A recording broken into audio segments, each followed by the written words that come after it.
Hi everyone, இந்த வீடியோவில் Chennai to Salem travel experience பற்றி தான் ஷேர் பண்ண போகிறேன்.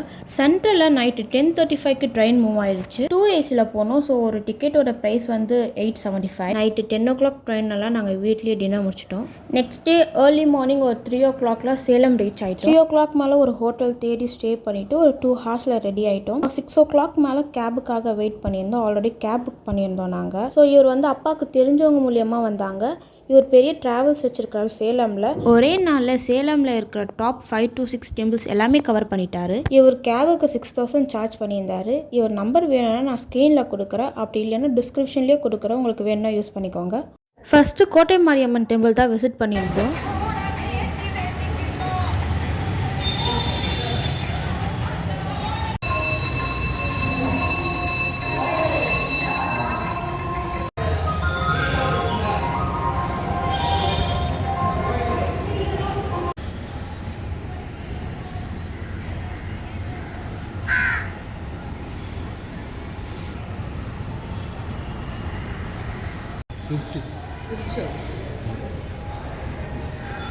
இது கூட மேலே வந்து ஒரு மாதிரி ஒளி இருக்கிற மட்டும் ஃபுல்லாக கம்ப்ளீட் ஆகுது. அங்கேருந்து பார்த்தேன்.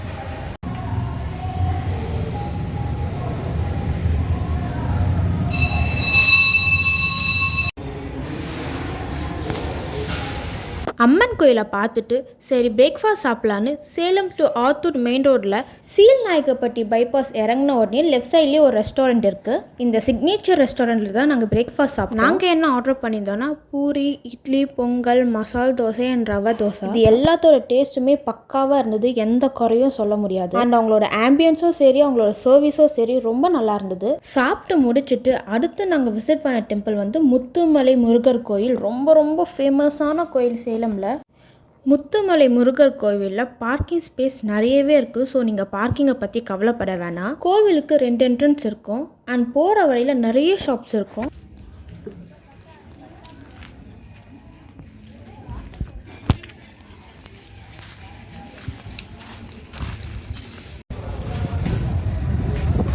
ஃபர்ஸ்ட் என்ட்ரன்ஸ் வழியாக எங்களை அலோவ் பண்ணல. ஸோ இப்போ நாங்கள் செகண்ட் என்ட்ரன்ஸ் வழியாக தான் போயிட்டு இருக்கோம். செகண்ட் என்ட்ரன்ஸ் வழியாக போனீங்கன்னா முருகரோட சைட் வியூ தான் ஃபர்ஸ்ட் தெரியும்.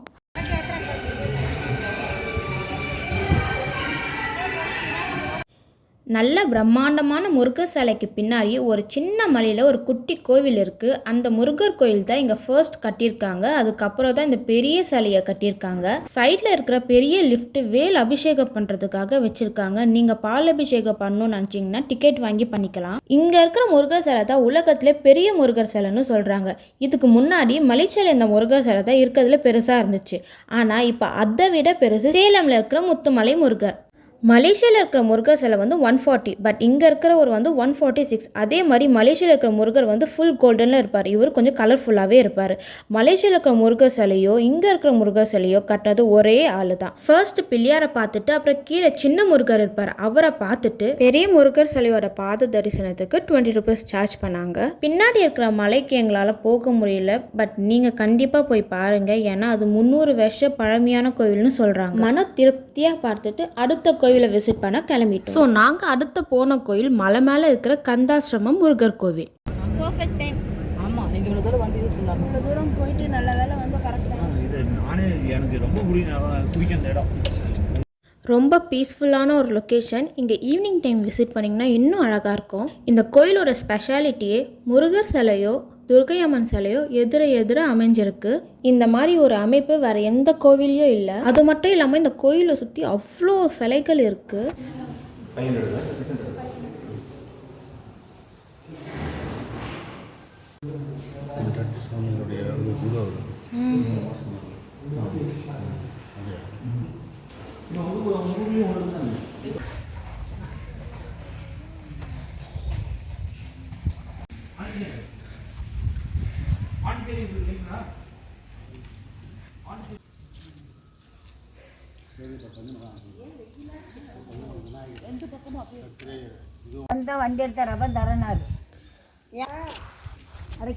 அடுத்து நாங்கள் பார்த்த கோவில் சேலம்ல பயங்கர ஃபேமஸான ஸ்ரீ முனீஸ்வரர் டெம்பிள். என்னால் கோயிலை வீடியோ எடுக்க முடியல, ஆனால் நீங்கள் சேலம் போனீங்கன்னா கண்டிப்பாக இந்த கோயிலை போய் பாருங்கள், அவ்வளோ பவர்ஃபுல்லான கோவில்.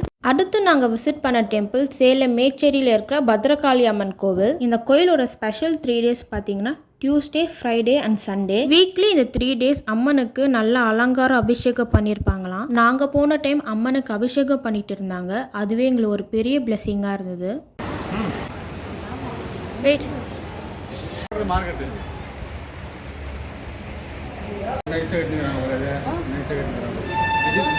எனர்ஜி போச்சுன்னா அப்புறம் நம்ம என்ன பண்ணுறது? பக்காளி இது பத்திரகாளி காளி வச்சு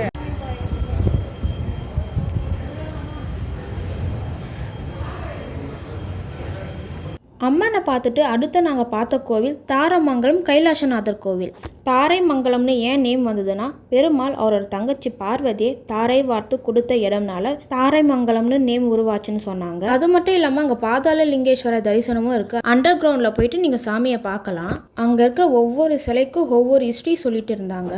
அண்ட் நான் வீடியோ எடுத்துக்கும் போதே அங்கே இருக்கிற வீடியோவில் எடுக்கக்கூடாது சொல்லிட்டாங்க. அதனால் ஃபுல்லாக என்னால் எடுக்க முடியல. அங்கே ஒரு இன்ட்ரெஸ்டிங்கான விஷயம் நாங்கள் பார்த்தோம். ஒரு தூணில் சுக்ரீவர் வாலி சண்டை போடுற மாதிரி செதுக்கியிருந்தாங்க. இன்னொரு ஒரு தூணில் ராமர் ஒளிஞ்சிருந்து பார்க்குற மாதிரி செதுக்கியிருந்தாங்க. பட் ராமரோட இடத்துல இருந்து பார்க்கும் போதோ சுக்ரீவர் வாலி சண்டை போடுறது தெரியும். ஆனால் சுக்ரீவர் வாலி இடத்துல இருந்து பார்க்கும் போது ராமர் ஒளிஞ்சிருந்து பார்க்குறதும் தெரியல. இந்த மாதிரி நிறைய விஷயம் அங்கே இன்ட்ரெஸ்டிங்காக இருந்தது. இந்த கோவில் தான் நாங்கள் சேலம் ட்ரிப்பில் பார்த்த கடைசி கோவில். இதுக்கப்புறம் நாங்கள் டின்னர் முடிச்சுட்டு 9 o'clock ஹோட்டல் ரீச் ஆகிட்டு நல்லா ரெஸ்ட் எடுத்து next day early morning 3 o'clock train ஏறிட்டோம் சென்னைக்கு. என்னோட பர்சனல் எக்ஸ்பீரியன்ஸ் வச்சு நான் சொல்கிறேன், நீங்கள் சேலம் ட்ரிப் பிளான் பண்ணிங்கன்னா ஒரே நாளில் இவ்வளோ கோவில் கவர் பண்ணணும்னு நினைக்காதீங்க. ஏன்னா பயங்கர டயர்ட் ஆகிடுவீங்க. அதுவும் அடிக்கிற வெயில கண்டிப்பாக டயர்ட் ஆகிடுவீங்க. ஸோ ஒரு 2 to 3 கோயில்ஸ் கவர் பண்ணுற மாதிரி பாருங்கள். ஸோ உங்களுக்கும் எந்த அலைச்சல் இல்லாமல் ஒவ்வொரு கோயிலும் பொறுமையாக பார்த்துட்டு வர டைம் இருக்கும். வீடியோ பிடிச்சிருந்தா லைக் பண்ணுங்கள். சேனலை சப்ஸ்கிரைப் பண்ணாதவங்க சப்ஸ்கிரைப் பண்ணிவிடுங்க.